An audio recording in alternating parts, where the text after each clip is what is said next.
ina maana uko na imani ndani yake. Praise the name of the Lord. No wonder time and again when you do what? Wakati unaangalia hali ambazo umepitia, there is a series of God allowing you to undergo different challenges of life. Why? Because He has intended to make your faith grow in Him. Jina la Bwana lisifiwe sana. It is until your faith grows to the level whereby you will not walk by what?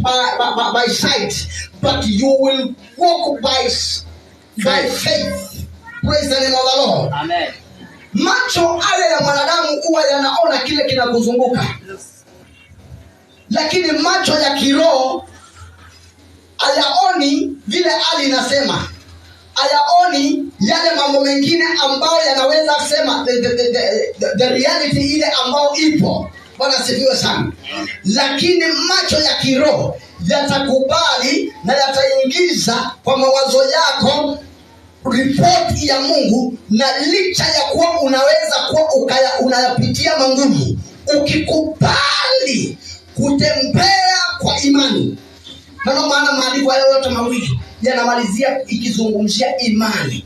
Yesu anamwambia jamani Peter, I have prayed for you, ya kwamba imani yako isitingike, na ukishinda ukawaombee na ndugu zako. Bwana asifiwe sana.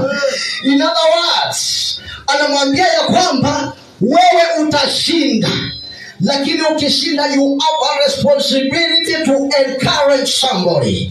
The problem we have as believers, unajionanga wewe na wewe peke yako, na ukishinda au amwazi mtu mwingine yule ambaye anaweza akawa anapitia yale ulikuwa umepitia na Mungu akakushindania. Mapenzi ya Mungu ni ya kwamba wakati umeshinda, you encourage somebody else, not only by words but by praying for him or her. Put your hands together for Jesus.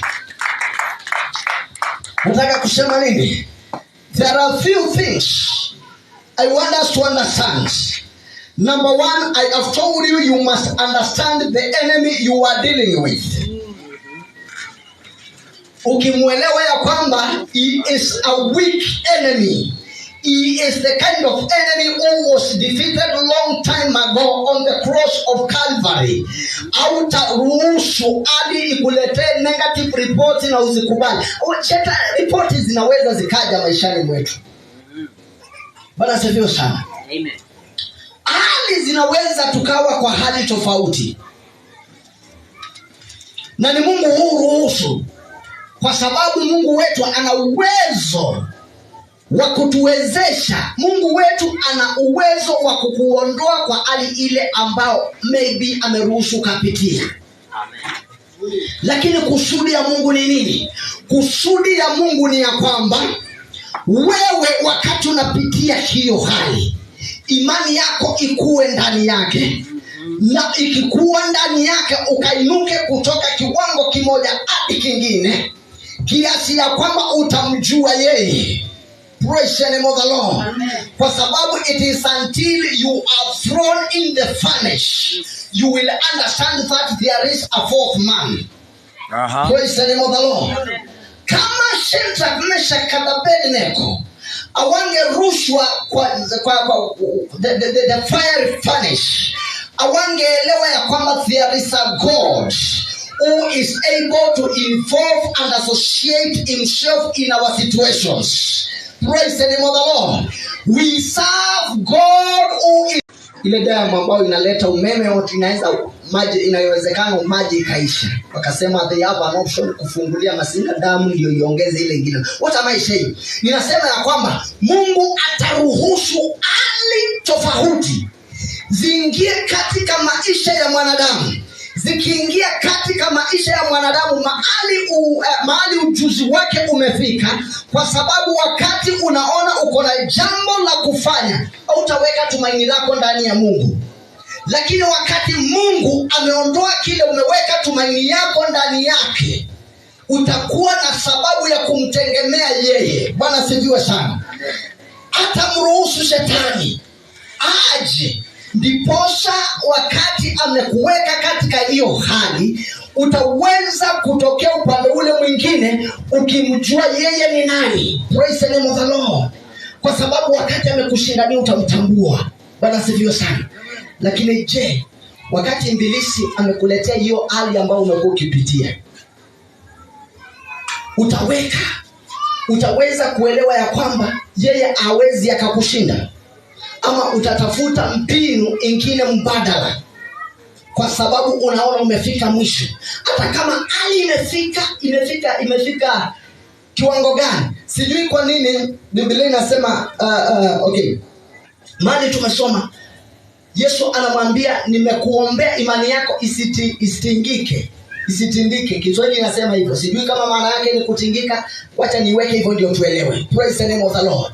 But the real meaning is that we may not be shaken even in the very difficulties that we may be facing today.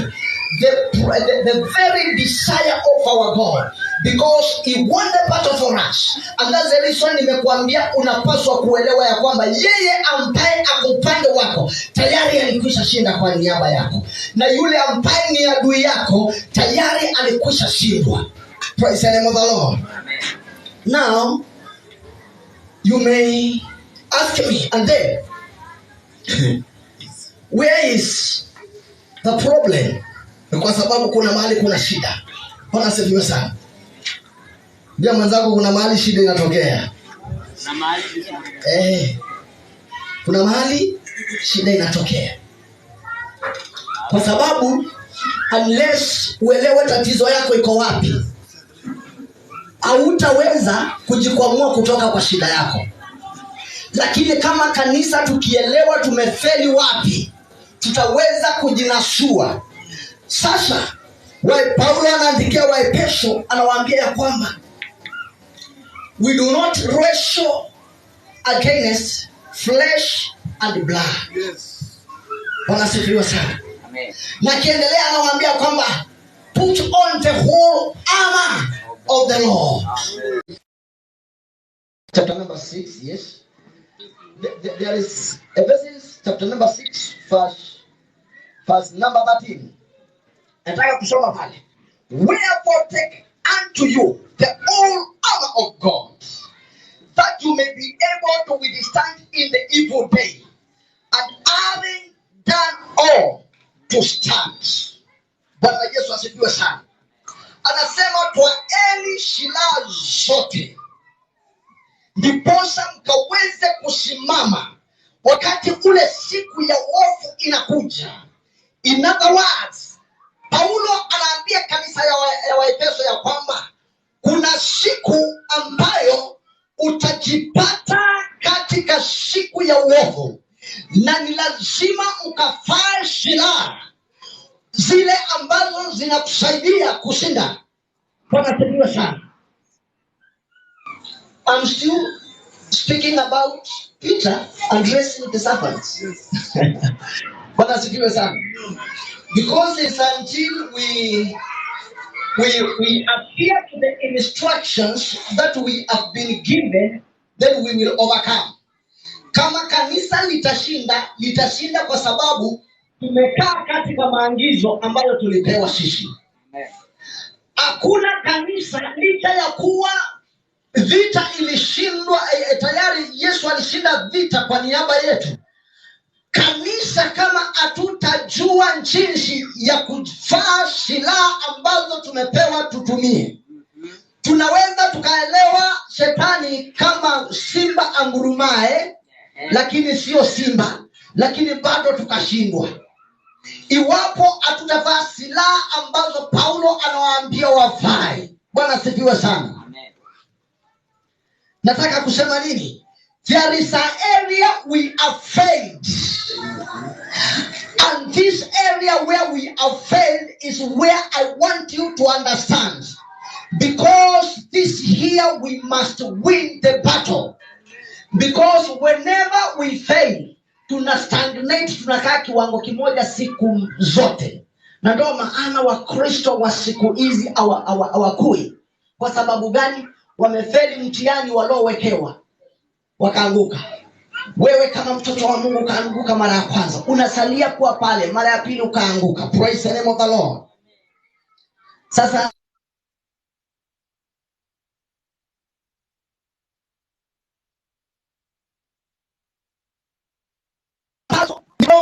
diposa tukaweze kushinda. Praise the name of the Lord. Let me make this statement.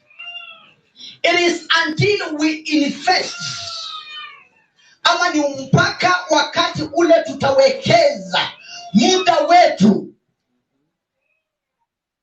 wakati wetu mwingi tuwekeze kwa kukaa na Mungu, tutaweza kushinda vita. Najua hapo hujashika, lakini nataka nikuje taratibu tu, utaelewa. Kanisa la siku hizi tumekataa kumtafuta Mungu. Tumekataa kuchukua muda wetu na kukaa katika uwepo wake Mungu. Amen. Na tukikaa katika uwepo wake Mungu, tuna invest, because there is nothing that happens kama hakuna mtu amefanya kitu mahali. Bwana sifiwe sana. Sijui kama umepata. Hakuna kitu ambacho kinatendeka pasipo kuwa mtu amekuwa involved kukisababisha kitendeke. Si asubuhi tumeambiwa na mchungaji ya kwamba wakati wanafunzi wa Yesu wamemwombea kijana ajapona, Yesu akaja akaifanya kwa urahisi. Baadaye wanamwendea wanamuuliza, je, kwa nini sisi hatukufanya hivyo? Yesu akawaambia mapepo mengine hayatoki tu ila tu kwa kufunga na kuomba. In other words, alikuwa anawaambia nini? Nyinyi mnataka muone mambo yakitendeka, lakini hamchukui muda wenu kulipia gharama diposa mambo yatendeke. Praise the name of the Lord. Let me tell you the reason you are awake.